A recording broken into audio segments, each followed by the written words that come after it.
नमस्कार, मी अरुणावळे. कालच doctor Ashok Sonawane sir यांनी आपणाला पाण्यातील ऊर्जा कशी आपल्या अंतरंगात वाढावी याबद्दल खूप चांगलं सेशन दिलं आहे.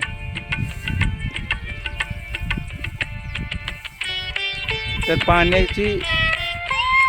पाण्यापासून मिळणारी अंतर्गत ऊर्जा आपल्यामध्ये वाढवण्यासाठी आपण ज्या ठिकाणी पाणी आहे, उदाहरणार्थ नदी असेल, नाला असेल, एखादं धरण असेल, या ठिकाणी आपण रोज सकाळी किंवा संध्याकाळी किंवा जमेल त्या वेळी गेलं पाहिजे.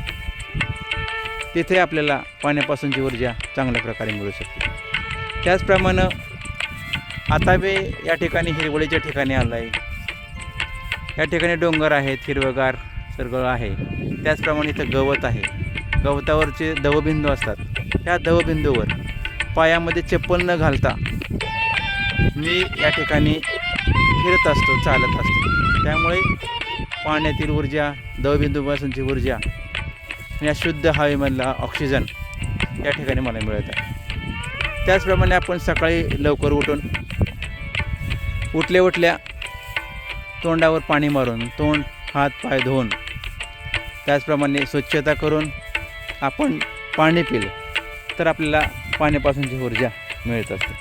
त्याचप्रमाणे दिवसभरामध्ये सुद्धा साधारणपणे 7 ते 8 ग्लास आपलं पाणी पिऊन झालं पाहिजे. त्याचप्रमाणे संध्याकाळीसुद्धा झोपण्याच्या अगोदर हातपाय तोंड धुवून किंवा आंघोळ करून झोपलं तर अनेक चांगल्या प्रकारची ऊर्जा आपल्याला मिळत असते.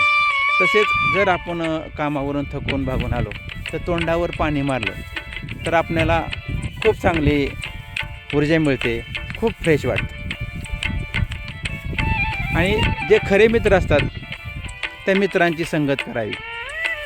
जे खोटे मित्र आहेत, दिखावापणा करतात, त्यांच्यापासून आपल्याला निगेटिव्ह ऊर्जा मिळत असते, नकारात्मक ऊर्जा मिळत असते. त्यामुळे त्यांची संगत आपण कमी करावी, जेणेकरून आपली अंतर्गत ऊर्जा वाढेल.